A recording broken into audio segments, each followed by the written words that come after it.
Hello everyone, welcome back to E20 Zone TV. Technical difficulties, fucking StreamYard's a nightmare. To my right is Jay, and we're here to talk about West Ham United Q&A sesh for 1 hour. Here we go. Jay, how are you doing, mate? I'm good, mate. It's good to be back. It's good to overcome our technical issues. Good to be back chatting to you, speaking to chat. Hope everyone is well. Most importantly, James, how are you? How are you feeling a few days after a humiliation against Liverpool? It's just the same, isn't it?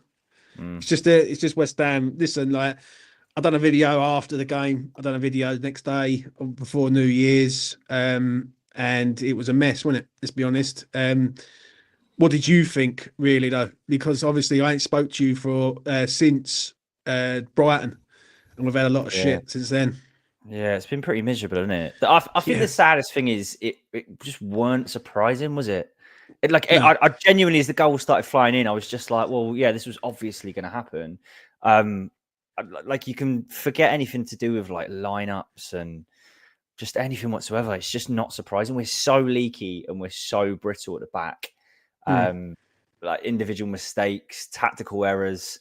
I didn't really understand. I got what we were kind of trying to do, putting Wan-Bissaka at left back, but then you put Emerson at left wing, and he was just lost. It was just so confusing. And I would have got it if Emerson was playing a bit more restricted and you doubled up on Salah on that side. But he was playing as like an out-and-out left winger for. And great, I didn't see the whole game. I stopped watching half time pretty much. But it was just confusing in that first half, and I'd seen enough to know that we were going to get turned over, and so it's just disappointing, mate, to have. And I didn't think that we had turned a corner after the last few games, right? Because you have to proceed with caution anytime West Ham managed to grind out a result, right? I was quite happy with the points that we picked up against Bournemouth and against Brighton, albeit we were a bit fortunate in both games. You have to just be a bit cautious, didn't you? It's hard to get excited. We're halfway through the season, and I still don't feel excited about West Ham. It's not what we want to see when we're watching West Ham, is it? I want to feel and I want to believe that we have the belief and the ability to beat anyone. And at the moment, I feel like we have the ability to get turned over by absolutely anyone. So I completely agree with you. What a strange fall from grace it's been. And we approach, we're January the 2nd now. We're officially 24 hours into the transfer window and some change. And the big question is, are we actually going to do anything to try and fix it? Or are we going to stick with the status quo and just try grind it out until the end of the season and then reassess in the summer? What do you think? Well, I think that little thing, New Year's resolution, is not to lose me rag on don't get demonetized. Him who shall not be named, but apparently he's taking control of transfers. Now, I don't know how to feel about that one. I really don't. I think we all know that. I'm a bit lost with West Ham. I'm hearing quite a lot of stuff from a lot of people saying the same thing over and over again, that they literally had enough of the club to a point. They've had enough of going. They've had enough of being a supporter. It just feels like everyone's in a bit of a dull moment. Do you know what I'm saying? Now, listen, I ain't gonna say about last year, because last year was fucking been and gone, and thank God it's been and gone, because that was probably the most toxic West Ham's ever been, in my honest opinion. I can't remember another time where it's been that toxic over managers, over players, over a lot of things, really. The only thing I will say is this year coming up, we need to see something different. We need to see a plan. We need to see a structure at West Ham and go from there. If Sullivan takes control of transfer, this is a recipe for disaster. This really is. What do you think on that? I don't know. It's just more signs of how much disarray the club's in, isn't it? We've got to pick a horse in this race, and we've just got to stick with it, really. If we don't think Steidten's the man as a club, then and this is interesting, right? Because a lot of people have made up their minds on certain people, and will either furiously want somebody out of the club and then want somebody in the club and want that person. It's really confusing, right? Which is why we just try and look at things on face value. But if you want Steidten out of the club, then we are conceding full control back to David Sullivan, effectively. So you've got to think if you're happy with that. I'm not saying Steidten's beyond blame. I'm sure we'll talk about that in more depth. But you look at his record. When did we sign Danny Ings? 2 years ago now? And he just, one day, Danny Ings is just agreed, done, out of nowhere, because Sullivan decided that we needed Danny Ings and told David Moyes that we were going to have Danny Ings. Look how that one's turned out. I've really got like no faith in this idea of Sully's that is, in his eyes, tried and tested, which is speak to Will Salthouse and his preferred agents. Who have you got available? Who's got Premier League experience? Bam, let's get it done. That's pretty much how he does business. And it's madness. But the difficulty and the tough thing on the flip side of that is we've tried this supposed European style and tried to let Tim Steidten have a little bit more control over transfers. You got to look at Luis Guilherme as a long-term thing, and that's going to bring him in for criticism because it then meant that he went and signed a complete wrong striker, which I'm sure we'll talk about in a bit as well. Which means he's done a lot of damage to the squad this summer. I think a couple of the signings were good. I think a couple of signings have proven to be crap, and a couple of completely have not had the impact they've needed to. So I think it's inevitable that Sullivan's going to have to step in and think that he's going to be our saviour, which is concerning. Before I let Damien come in, I can understand it that you ain't going to get every transfer right. Like, I think we all know that. Like, being honest, we ain't going to get every transfer right. Like, it just ain't going to happen. The issue I've got is who really run that show back in the summer, and that's the question that every channel should be asking: is who had control of that window? If it was Steidten and he sanctioned off all them transfers, then Steidten needs to be blamed. But if his hands are tied and fucking Sullivan's got his grubby little hands over it, then we all know who the problem is. Now, my New Year's resolution is that I'm not going to put myself in the ground for that man. I'm not going to lose me plot. People have seen what the problem is. It's up to these people, i.e. West Ham fans, supporters of the club, to start doing something about it now. Do you know what I'm saying? We all know what the problem is. You got to take... I'm going to say it. You've got to take the cancer out of the club, and he is the cancer. Do you know what I mean? And he is the one that will just fuck up everything with West Ham. Do you know what I'm saying? He will just put his hands on it. And the thing is, I don't want to say I feel sorry for Steidten. I don't. But on this one, I feel like they've lined him up for him to be the fall guy. First, it was Moyes being the fall guy. Now it's Steidten being the fall guy. When's Sullivan going to be the fall guy? That's the question that needs to be asked. Do you know what I mean? 100%. Damien, welcome. What do you want to say, mate? Yo, can you hear me, yeah? Can hear you loud and clear. Take it away, man. What's going on, lads? I'm just saying this season, do you know one thing that really, really frustrates me in football and generally in life? Untapped potential, underachieving. This squad... Now we're in a position where Antonio and Bowen are not available, right? I have to say this, Mr. Lopetegui, you have denied me the front four of Antonio, Kudus, Somerville, and Bowen forever, pretty much. I can't forgive this guy. Listen, I've been critical of Steidten as well, but to be honest, when you see Guilherme come on against Liverpool, he's got something about him. I was critical of the Fulkrug signing. Goal, assist, offers something different up front, bit overpriced, but he's decent. He's all right. He's a decent person to have in your squad. This guy has totally... This is the thing I don't like, gents, yeah? This is the thing I don't like. He said he looked at our squad for 6 months, yeah? Take away what's good from our squad. Tough to beat, good on transition.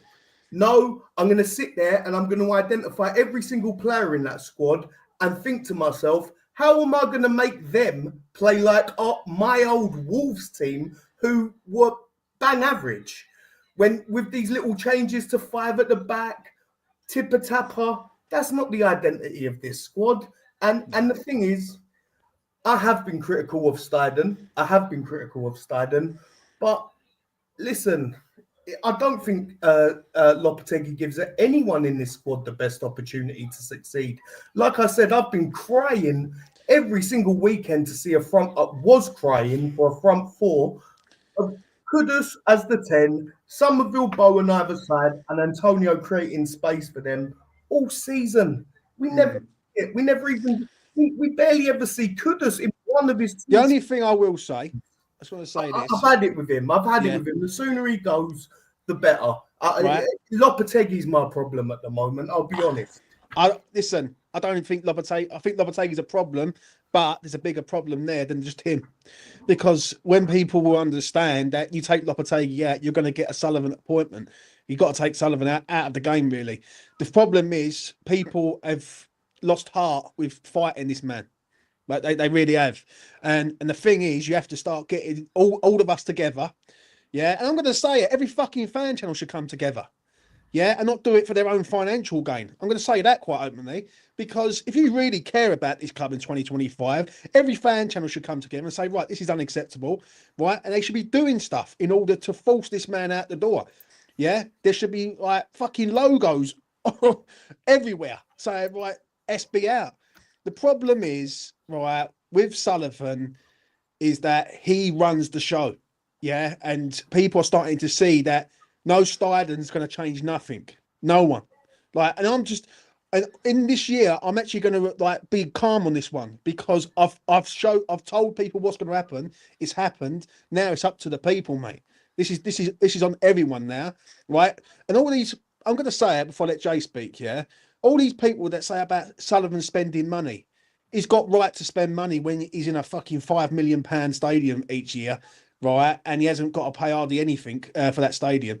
Right, he's in a training ground that basically is a fucking Forge United part-time team's training ground. Come on, like, listen, we're better than this, yeah. And listen, there's moving to a ground, yeah, and there's moving to progress. I get all that, totally get all that. But on this one, he moved for financial gain. Yeah, because if you was to really sit there, and I'll say this to any West Ham fan watching this right now. Yeah, I really do. Get a pen and paper out, write down all the positives and all the negatives of David Sullivan. I'm telling you right now, you will find a lot of negatives and not many positives at all. Training ground's still the same. The ground's not even ours. Even the catering, yeah. And Jay said it to me the other week about the catering's under one firm now. It's no local businesses. There's no museum at West Ham. Come on, like whatever channel you watch, I'm going to be straight. Whatever channel you watch, every channel should be saying the same thing. And if they're not saying this in regards to the owner, my question to them is, why ain't you saying it? Jay?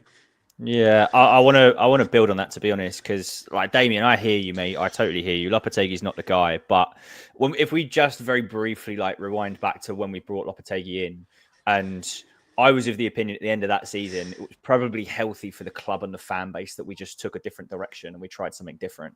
And we capitalized on what was a really, really great foundation. It was the way I looked at it, I remember talking to friends about this.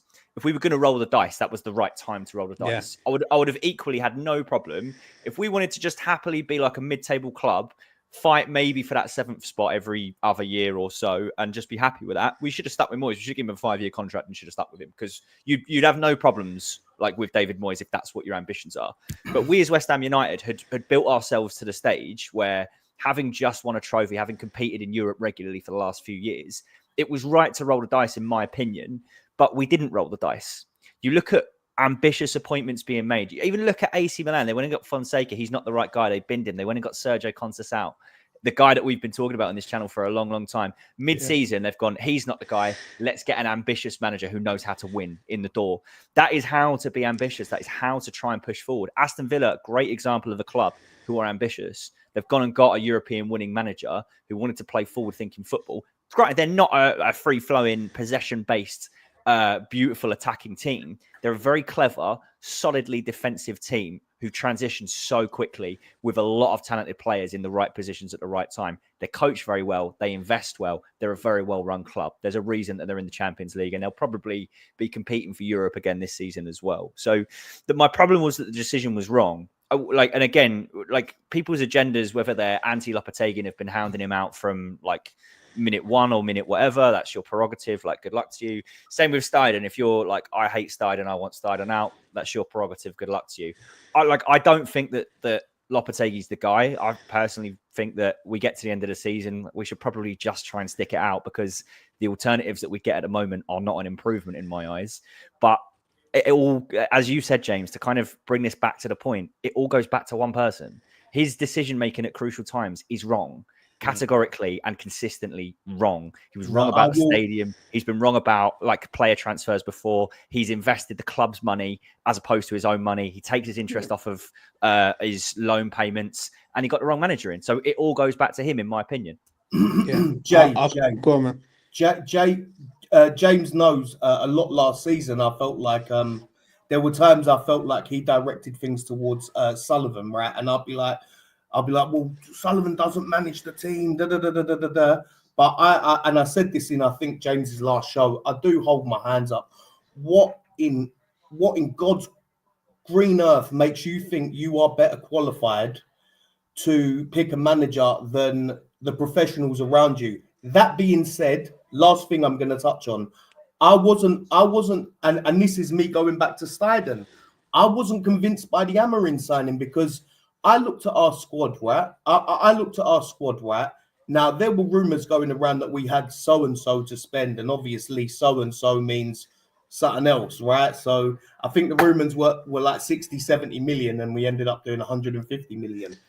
I looked at that squad, and I thought to myself, you've got aging centre-backs who are not lasting, so you're probably, with a 5 at the back system, going to need 3, 4, maybe even 5 centre-backs, right?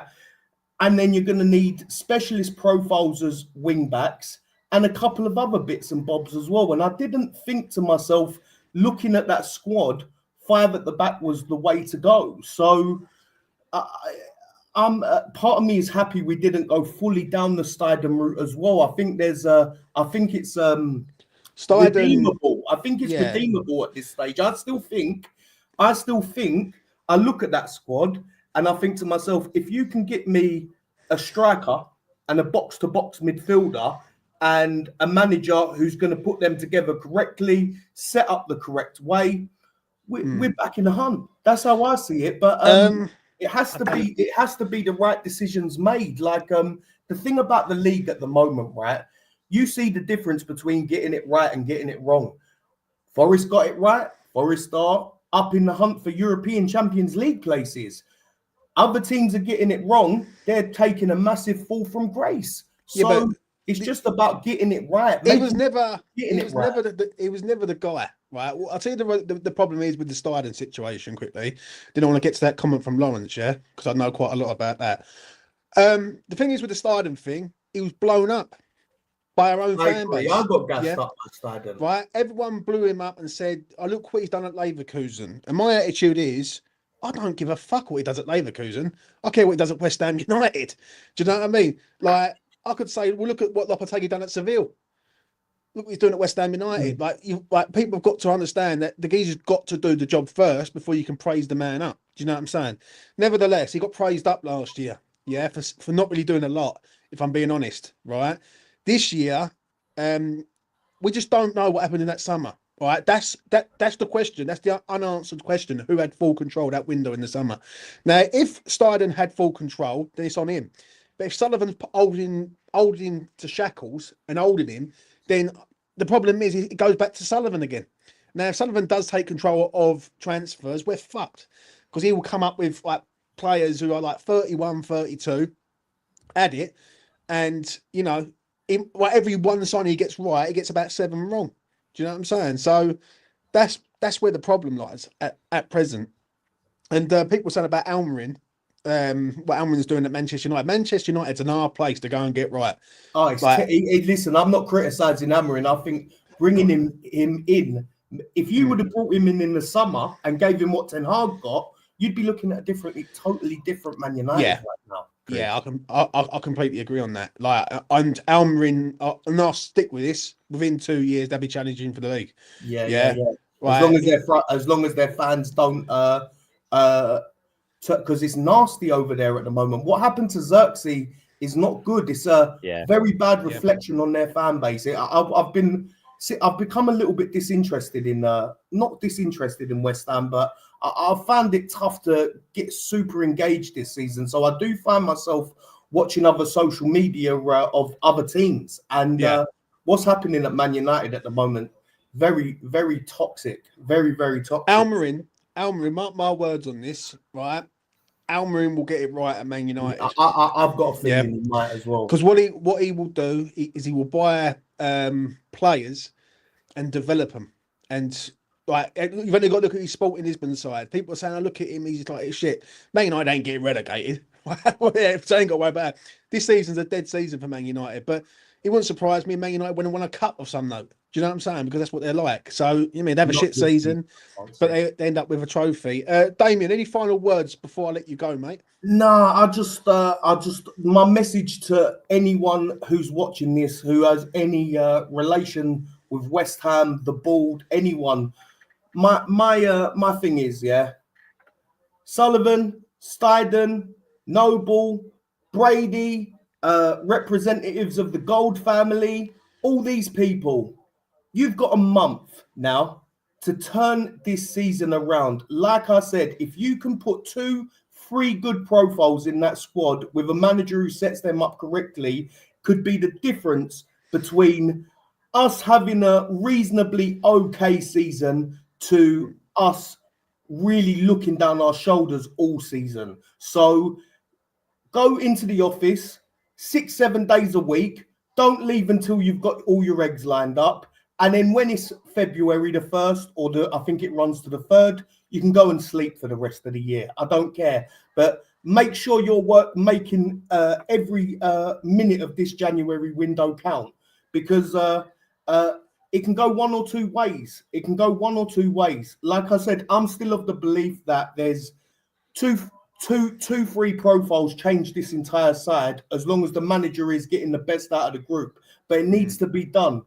Do not sit there and wait for the next summer to come round, just thinking I'm happy to collect the TV money, because don't think that things can change pretty quick. We're already without Bowen. We're already without Antonio. You need to go and get me a striker, and then once you get me a striker, we'll start looking and thinking about box-to-box midfielders. But don't rest on your laurels, West Ham, because the league can be quite deceiving. So it can go one or two ways at the moment. And if we're one of the teams who are getting January correct, we can go up the table. If we're one of the ones that rest on our laurels, well, we could go the opposite way. So that's my hopes and thoughts for West Ham in the coming month. Fair enough, Damien. I'll let you go, mate. Me, James. Cheers. Take care, man. Peace. That was Damien. One thing he said is about Mark Noble, and this is going to be quite interesting to hear what your thoughts on what the fuck he's thinking in there. Well, your mind goes back to his famous speech of 2016, where he said the club weren't run like a circus anymore. And it immediately looked like it was run like a circus, probably within the next year or so. Then we escaped it thanks to overachieving under David Moyes. And now it looks like it's run like a circus again. So it looks like he was wrong. He's gone in there. I take any comments about Mark Noble with a pinch of salt, because I don't think he's anywhere near involved in board level discussions. I know he's learning from Tim Steidten. He does a lot more with the youth academy and making sure that the youth academy actually understand what it means to play for West Ham, and tries to, I think in his words, tries to link the youth academy with the first team, which again, he must be frustrated with that, because he's got such a talented crop of youngsters there that don't seem to be able to make that step, which is either they're not as good as we think we are, or we're not giving them that pathway to the first team that they need. So yeah, penny for his thoughts, mate, because I'm not sure how he's going to feel and what he's going to be doing. But at the same time, he's around the 14s, 15s, 16s, that kind of age group, isn't he? So I don't think he has as much involvement in the first team as people might think he does. There's a reason he's not really on the touchline anymore as well. Yeah, I agree. I'll get to this comment from Lawrence. Didn't the board promise to look after the businesses around Upton Park when moved? He did, but they folded under it. Do you know what I mean? What it was, they said, they'll take all the people over there and give them sections in the ground. That didn't materialise. Do you know what I mean? And obviously they can't do nothing outside the ground because it's owned by the council. So yeah, Gold and Sullivan. And the problem is, I know Gold's no longer with us, but he was with it. He was a part of it, and it's a shame that he's passed away and all that. But he was one of the reasons why he got all the fans on side on that. Sullivan's the root of the problem, mate. And I do understand it. I do like sort of float round the YouTube scene and have a look to see what everyone's saying. And now everyone seems to be saying the same thing. Is what I was saying last year. In regards of Sullivan, like that is they're looking at in there. Do you know what I mean? I've got a feeling though. I don't know why, but I've got a feeling that Sullivan won't sack Lopetegui and he'll let him run his 2 years down, mate. If you want me to be honest, and that's the biggest fear. If you want me to be honest, yeah, I actually think it would not surprise me with that little bastard that he would turn around and go, well, this is a transitional season. Next season, he's got another year, and then we'll see how he gets on, then we'll go from there. Yeah, I would agree. Very quickly, big up Scott. Shout E16. The harsh reality is, I think you're 100% right. I think that, fucking hell.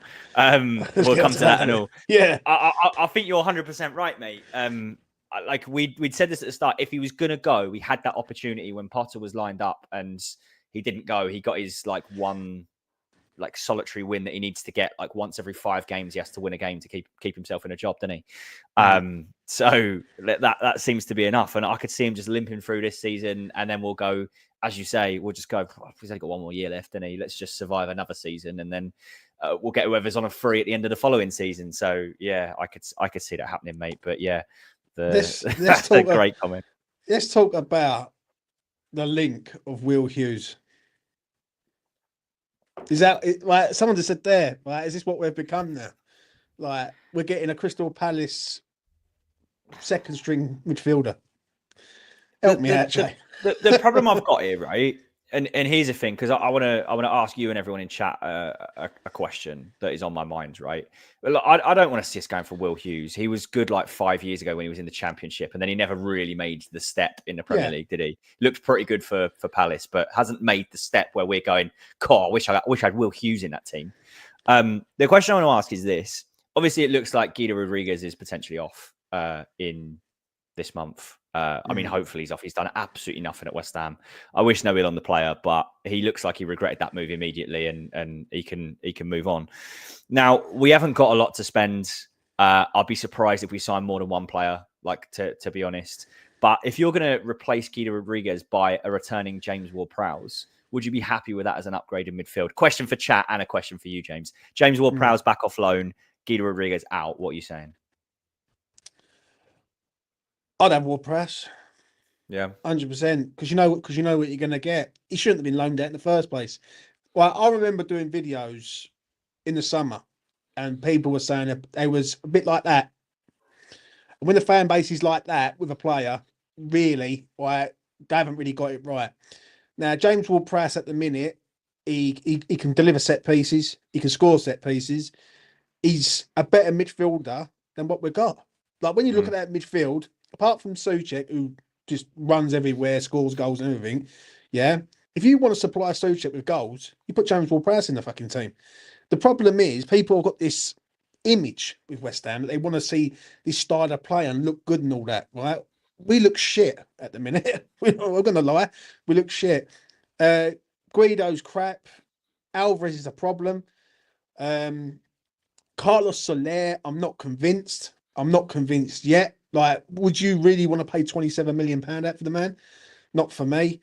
At present, I need to see more. And, at the end of the day, it all goes back into the summer window, really. Do you know what I'm saying? I see what Clive's saying in there about we need to sell players before we can buy anyone. And I see something the other day on TikTok, whether this is true or not, and correct me if I'm wrong in the chat, but we can't even sack Lopetegui because of FFP or something. Now, whether that's true or not, I don't know. But it's just a fucking mess at the club. And the problem is, in a space of a year, from being 6 at the end of last year to being where we are now, forget the manager. The way the club's just gone from that high, and just sunk is quite frightening. Do you know what I mean, Jay? Yeah, and I'm seeing all the excuse me, I'm seeing all the responses in chat. Majority say yes, they'd take Ward-Prowse back. A few no's in there. Troj, we've never want to see Ward-Prowse and Souček in midfield together ever again. Just don't forget, right? We came 9th last season with a Ward-Prowse Souček double pivot for a long time. So that should tell you enough. And this is where my mind went with it, right? Yeah. If Ward-Prowse didn't come to West Ham last season, went straight to Forest and had sat on their bench for a year and a half, this fan base would be crying out for Ward-Prowse on loan. They'd be going absolutely nuts to him. They'd go a leader, a player with tons of energy who will get stuck in, and he's like provides goals and assists, great from set pieces, which we're poor at. He fits all the bill for everything that we would need. He just gets so disrespected by this fan base because he hasn't got a fancy like Brazilian name or something. He gets so disrespected so badly. I'd personally have him back in a heartbeat because I think I'm not saying he's a long term. I'm not saying he's the answer to all of our problems, but I'm saying for this season, if you've got a guy who's out there doing nothing, you've got a guy who's in our squad doing even less, and he could come in and be better, you might as well just take him back, use him for the rest of the season, and then reassess at the end of the year.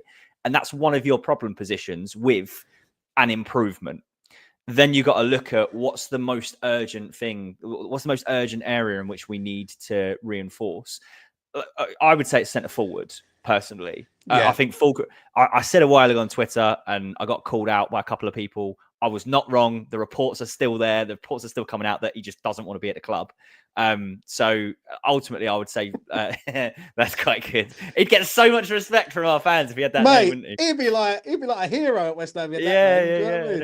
I think Fulcrum will be on his way out, and I think we need to go and get a player in instead of him, and that's where we should be focusing. So if you can get Ward-Prowse in, and it for free solves a problem, then I'm all for it, mate. I'm absolutely all for it. I think you take Guido out, you put James Ward-Prowse in, it's an upgrade because Guido does nothing. He doesn't supply you with goals, doesn't make goals. Yeah, he's good on the ball. He can pass the ball a bit, but that's all he can do, right? So that's a straightforward one. The striker situation's a problem. No Antonio. Danny Ings is just sitting there like with his gelled hair and teeth and loving life.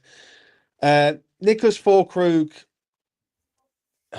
it's an hard one to criticise him because he hasn't done nothing. Like he hasn't had enough game time to warrant playing, warrant criticism. Do you know what I'm saying? Yeah. Like, has he had 10 games? I don't think he's had 10 games. I think he's only about 6. So he's reached fitness yet, has he? Like that's the issue. Which is a problem in itself, by the way. Sorry to cut in, but which is a problem in itself. And I quite like Füllkrug. I wasn't massively against the signing. It looked a bit weird, but I'm all for giving him a chance. But he just can't get fit. He just looks so slow, and it just doesn't suit us. It's weird. It is, mate. I'm not going to lie. And when you look at the people that we're being linked to now, I can chuck out a few names, right? Bellingham, not Jude. His brother. I was going to say, right?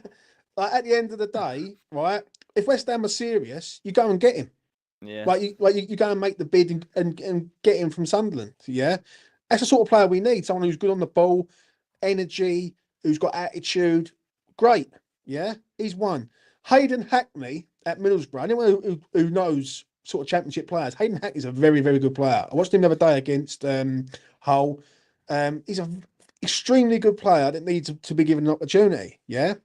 Even their striker, Latte Lath, I think his name is, right? Yeah, we're linked with him, aren't we? We're linked with him, right? We need to go. We might have to go in the championship market and start raiding a few clubs just to get us up and running again. Do you know what I'm saying? Didn't his again? Someone in chat might correct me if I'm wrong. Did I see his agent post on Instagram that he was at West Ham's training ground a little while ago as well? I don't know what agents are like. Sneaky like that, aren't they? He could have just turned up, took the photo, and then driven off again. Like, something. Like, you never know, do you? But it's the right kind of signing. It was the right profile of player that we should be going for, in my opinion. Yeah, like the thing is, like Hackney, I've sort of watched Hackney for a few years. Right, kept an eye on him. Like he's a young player, he's up and coming. Borough got some good players in their ranks, and I can understand why people want Carrick here because you get Carrick, you get all these players come with him. Do you know what I'm saying? But it's just a mess, isn't it? Like I don't see how. Like, can you see us selling to buy though, Jay? This window. This is the thing. We got no saleable assets. We've got players that we need to move on, but we've just got no saleable assets. We've always got that problem, haven't we? Where the only saleable asset that we have is Mo Kudus, really. And we don't want to let him go because, and here's another question I want to put to chat in a moment is about Mo Kudus, but he's the only saleable asset that we have. Because again, I know I'm talking, and someone rightly asked the question: do I think that we can sell Fulkrug? The answer is probably no. And if you're going to sell him, you're going to get less than 10 mil for him. And you'd be lucky to get close to 10 mil for him. If we're is he worth selling though? Like, or do you keep him for the rest of the season? Like, I'd probably stick with him, to be honest. If he doesn't want to be there, then I would say fine. If you get a good bid, move him on. Like, there's no point having a player who doesn't want to be there, realistically. But I would happily stick with him and keep going. And the reason I would happily stick with him is because I don't think we're going to be able to replace him. B, I know Clive Marcus, I see you out there in chat. You clarified the loan rules for us like a couple of weeks back. I'm sure we can't loan another. We can. I keep reading differing things on this, whether we can or can't loan a Premier League based player. But like, I don't think we can replace him realistically. And we are currently a Mo Kudus injury away from a proper disaster. If Kudus gets injured, we are in the shit. Let's make no mistake about it. No Antonio, who is, again, he's not been scoring goals, but he is like so consistently will just turn up and give it his all. No Jared Bowen for the next 2 to 3 months, if not potentially more, if it's worse than we think. If Kudus is out injured, what's your starting like attacking lineup if you've got no Mo Kudus? Like a genuine question for chat. Who do you start in the attacking positions if we were to take Kudus out of the current squad? And question for you as well, James. You got any idea what you would play? They're scaring me, innit? Yeah. That's the only, like, who else is there? Like, I'm not being funny. West Ham relying on Danny fucking Ings. That's a piss take in itself, isn't it? Let's be real. Like, it would have to be that. Do you know what I'm saying? You can't go and sell Mo this window. You can't. Yeah, because there's no guarantees. No, West Ham, they go and sell Mo and they don't bring no one in. Do you know what I'm saying? And let's all go back a year ago to the January window last year when we brought in Calvin Phillips, who I'm going to be honest, I thought was a good signing. I thought it was a reasonable signing, but then he just ended up being one of the worst signs ever. Yeah. The fuck about with Ben Rama and Fornals. The all deal with Osmond over in Denmark. Like, people wanted him, people don't. What happens if we have a situation this sort of January window where Lopetegui might want the player, Steidten might want the player, but Sullivan says no? And again, like, it's too many cooks, isn't it? Too many fucking cooks. And that's the thing. You struck on it really well. It's like, everyone can have their agendas. We got no idea what's going on behind the scenes. You don't know what the conversations between Lopetegui, Steidten, and Sullivan actually are. And there's always this talk about who signed like Kudus and Alvarez. It dates all the way back to there. We don't really know, do we? Everyone can go, no, it wasn't a Steidten signing. He had nothing to do with him. He just took the photo. You got no idea, really. We're just going to sit here and speculate, which is why I try not to have any agendas about anyone. The thing is, right? You can want Steidten to do well, yeah. And listen, I want people to do well, fucking all day long, right? 100%. But at the end of the day, you can't be blowing smoke up with geezers' eyes when you ain't done fuck all. Do you know what I'm saying? That's the problem. When I start seeing Luis Guilherme becoming a world-class player, I say, Tim, you done all right there, son. Do you know what I mean? But some of the signings that we've signed this summer, and I'm going to be honest, like the Fulkrug one, I'm going to talk about Todibo in a minute because the situation with him is a bit awkward also. Like, we've got a player that is on loan with a view to a permanent, or an obligation to buy, and we've got a manager that doesn't play him. Do you know what I mean? So we've got a bit of a problem there and all. So, what do you make of that with Todibo, mate? So it's baffling, isn't it? Like, only at West Ham could you be dealing with a situation where your centre-back has clumped your manager and they've apparently buried the hatchet, but now he can't get back in the team, even though he's clearly better than the guy who's playing in his place. He's so clearly better than Mavropanos. Like, it's mental. And again, this is another one where people are like writing off Todibo and saying he was a crap signing. Like, again, let's just chill for a second. He's in his first season in the Premier League. He made solid progress. Then he clumped the manager and then it set everything back. So it's a mental situation where Lopetegui is so set in his ways. I would say even potentially justifiably in this case, but is so set in his ways that his better option is holding bench whilst he plays Mavropanos and watches him play terrorism ball every week. Like, it's absolutely insane. He's got to just swallow his pride at some point and stick him in the starting lineup. I do think he's so much better than Mavropanos. We've seen Mavropanos like be the man playing everyone on side time and time again, make rash tackles, be out of position.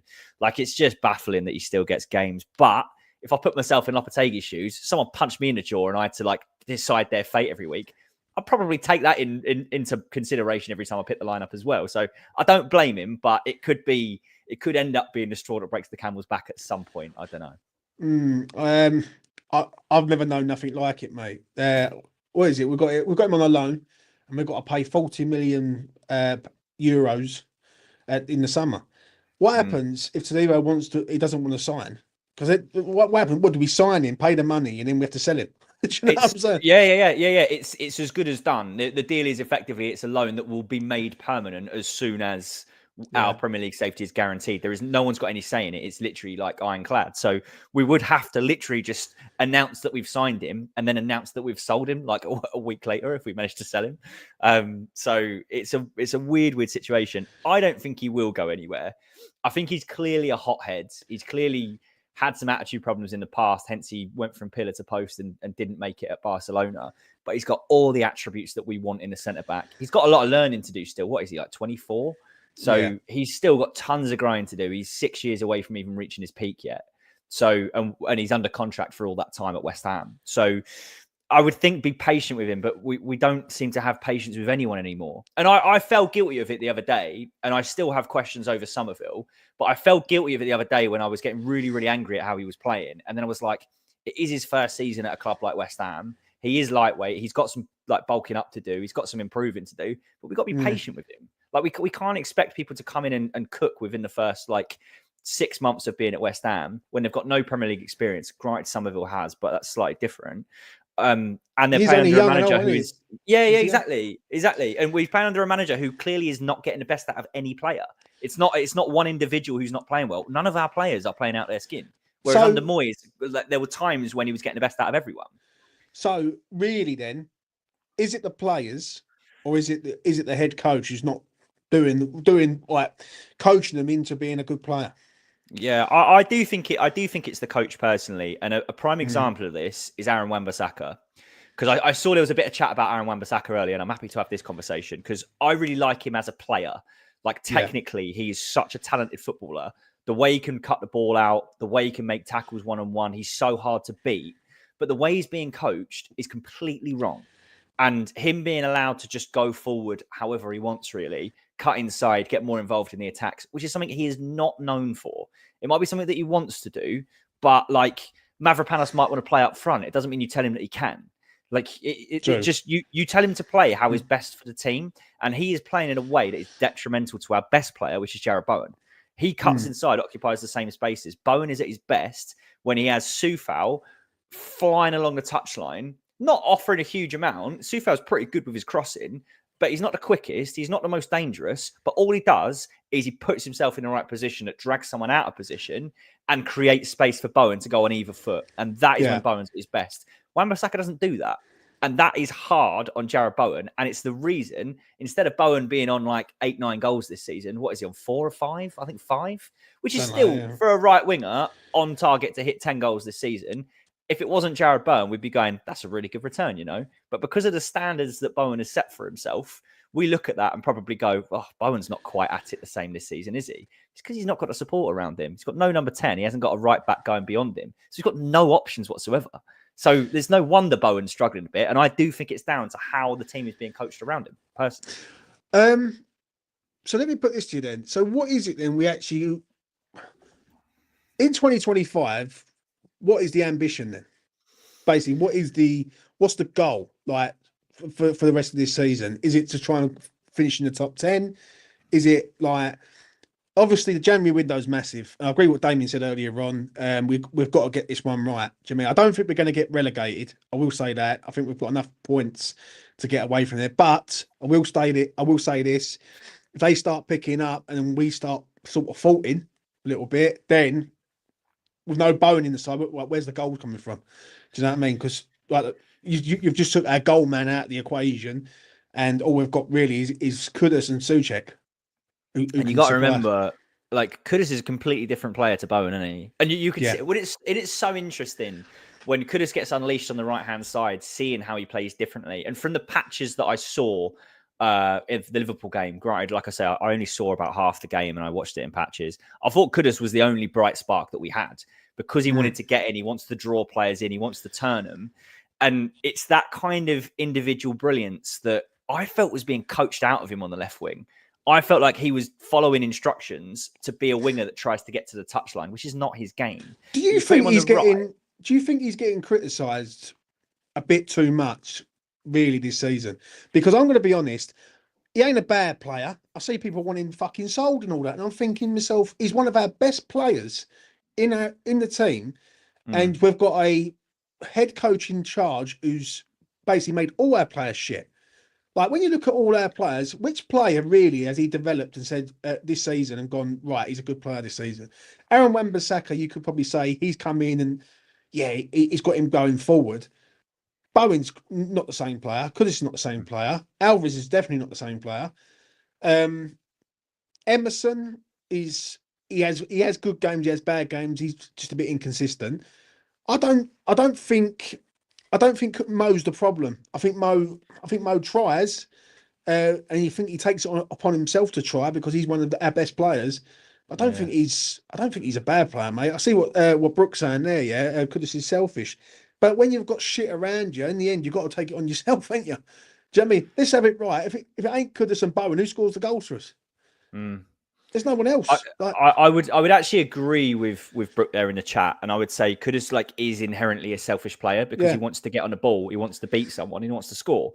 Those are all characteristics that we need in this West Ham team, especially now more than ever, because we've got nobody. I've said this from the start of the season. We've got nobody that wants to get on the ball and wants to take the game by the scruff of the neck, if you will, and try and create something. He is the guy that will try and do that. The difficulty he's got is he's had that coached out of him because he is inherently a selfish player.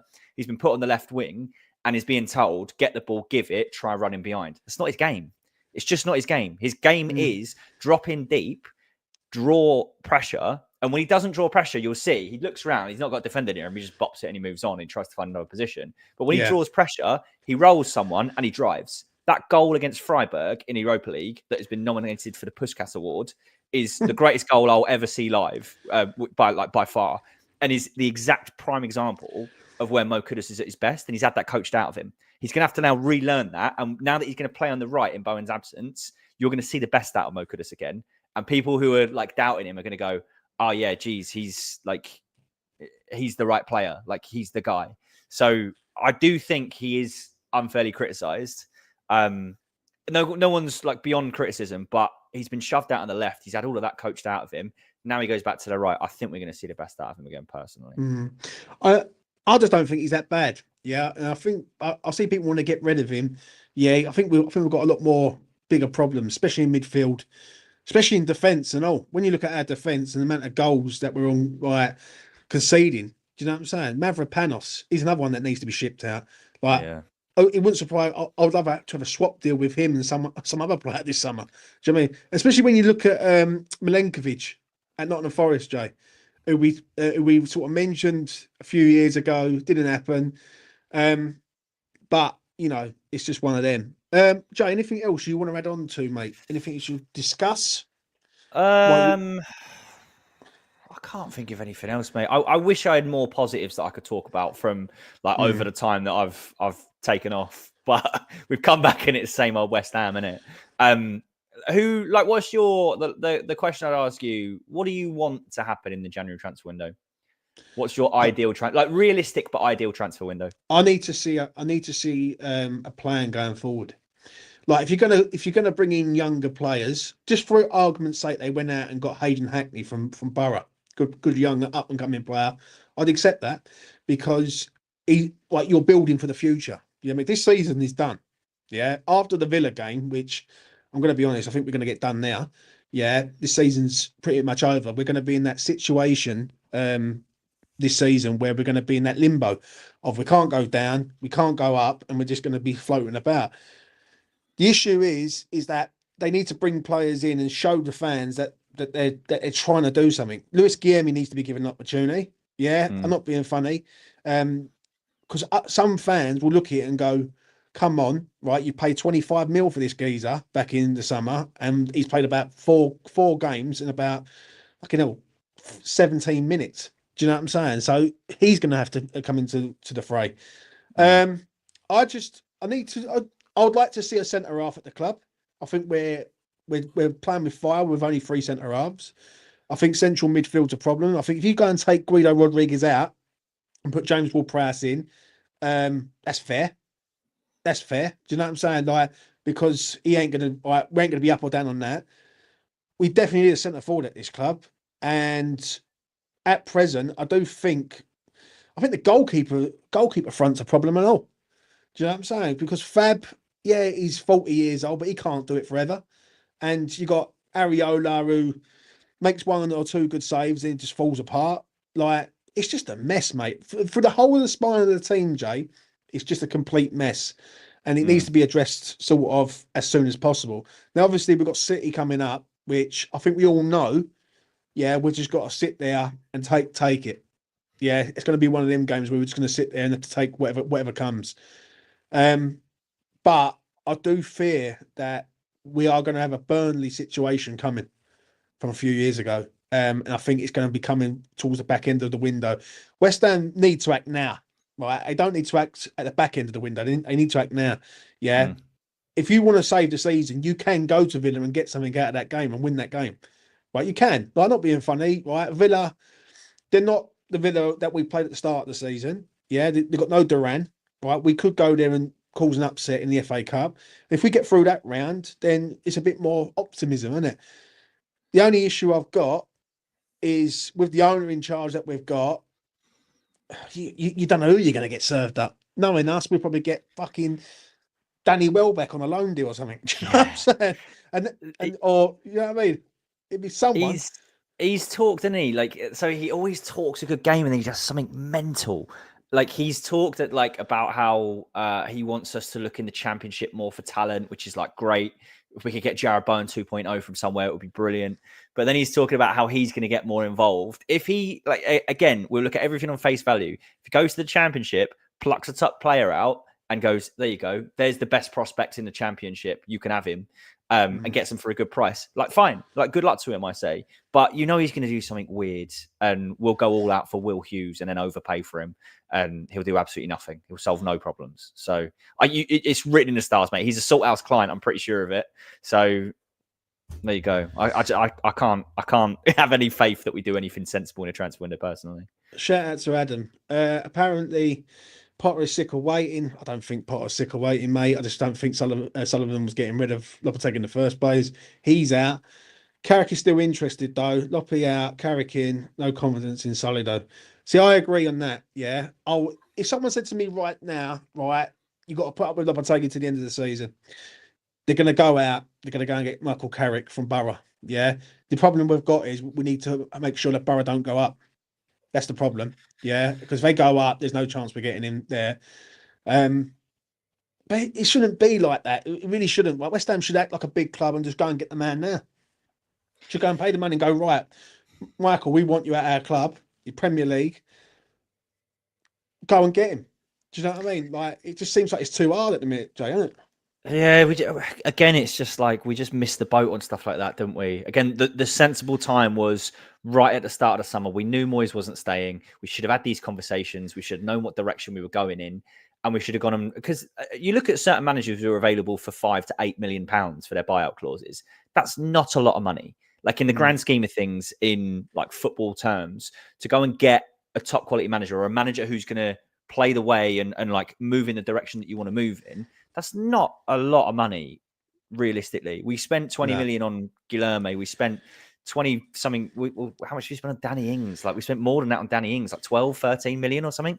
So if you're willing to just throw money around willy-nilly on players like that, then just go and get a manager that makes sense. But I would fear, because you look at the struggle that Amorim's having at the moment, because he's trying to completely overhaul the way that they play football with a squad that isn't his. If you go and then make a move like get Carrick mid-season and then the first few games it doesn't work, then you just can't trust like our fan base to not get on his back too quickly. I know what you're saying. Difficulty. There. So I understand what you're saying there, but the only thing I will say to that is, at least we will have faith in him to turn it around. No one's got no faith in Lopetegui to turn it around. Like my biggest issue at the minute, right, and this is my biggest issue, is that I think Sullivan's going to blag this and say that it's a transitional season. And that's what I think. That is what I believe is going to be coming. Yeah. This is what I believe. Yeah. I'm going to say it to everyone before we wrap this up. I think he'll go out. He'll probably sign 2 players in this January window. Yeah. To get us through to the end of the season. And then from next season, he will say, right, that was a transitional season. We're trying to learn a new style. And Lopetegui will have games where he wins 1, loses 2, draws 1, wins 1, and it'll just be like that's the end of the season. And that's what I think Sullivan's going to go with, because what it is with Sullivan, we all know he don't like to sack a man, yeah, and we all know he don't like to pay a man who's been sacked either. So that's what I think is going to happen. Like as long as we're in no danger of getting relegated, I think we're going to have to put up with Lopetegui for a bit longer. The issue I've got is come the summer, if he sits there and goes and says that, then he's got no fucking ambition whatsoever, and he's sitting there going, you know what? I don't care what the fans think. All right, do you know what I mean? He's here and he's cheap. Do you know what I mean? Because Carrick, what would Carrick Charter want? Carrick would want reassurances that if he makes a good job at West Ham, he can go on to a bigger club. Lopetegui ain't getting a bigger club. Do you know what I'm saying? At all. So, you know, let's get his comments. I see you saying on Freddie Potts the other day. Freddie Potts is on fire for Pompey. They love him. Heading for Player of the Year there. I see something from a Pompey fan that said they compare him to Diawara. Yeah, do you know what I mean? Who used to play for them back in the day. Freddie Potts next year, Jay. Little question for you. Do you loan him again or do you bring him into the first team? I think if he's going to actually get minutes and you're going to have a go with him, then play him, keep him. Because again, I can't confess to having watched him very much, but I see probably the same chat that you do, which is that he's tearing it up and he looks like he's having a brilliant time in the Championship. That's the litmus test, right? You need to have one good season in the Championship. And I'm not talking like play bit part, not like George Murphy, who looked like he was doing something at the start, now can't get in their team, has a little bit of an impact off the bench here and there. That's not enough for me to see that he's ready for the Premier League. Freddie Potts at a team that's struggling down the bottom of the league, but he's putting in top quality performances week in, week out. I'm like, yeah, cool. Give him a go, but actually play him. Give him like a full preseason, start him in a couple of games at the start of the Prem, and then make your call. Are you going to loan him out or are you going to actually give him a go? What I don't want to see is like the Connor Coventry situation where we were stuck in between it. He was desperate to make it at West Ham. He was like 24 at the time. He'd had loads of successful loan spells in the Championship, got his chance to stay and play his way into the first team, but he was never good enough. You could see when he played and when he came on, he was nowhere near the standard, and we just sat around with him for a season when we didn't need to. So I don't want to see that. If you're going to play him, play him. If you're not going to play him, get him back to another Championship club, give him another season, and then see what he does. My ideal scenario is I want him to come back and play, and I want Orford to go out on loan. If they do a good job with Freddie Potts, why not turn around to him and go, all right, cool, we want him back, take Lewis Orford, do the same with him. And I'll be honest with you, the Pompey fans would tell him if he was shit. Yeah. Because they're a bit sort of old, they're that sort of community-based club, a bit like us really to a point back in the day, where they won't accept shit players. Do you know what I mean? And they will literally they will hound them all day long. So listen, I think Freddie Potts needs to be given an opportunity, like with so much of some of the other youngsters that we've got at our club. Do you know what I mean? So I don't know. Like obviously, fucking Sullivan will have his say on that. Probably loan him out to another fucking Championship side. But it is what it is. Jay, we will do a preview on Manchester City, but let's talk a bit about that before we wrap this up. What are you sort of expecting from West Ham other than a good hiding? Yeah, I am expecting a good hiding, but wouldn't it be very like this season West Ham and this season Julian Lopetegui for him to like snatch a win and buy credit for the next like 3 months, because he'll just be falling back on, oh yeah, but I did win at the Etihad.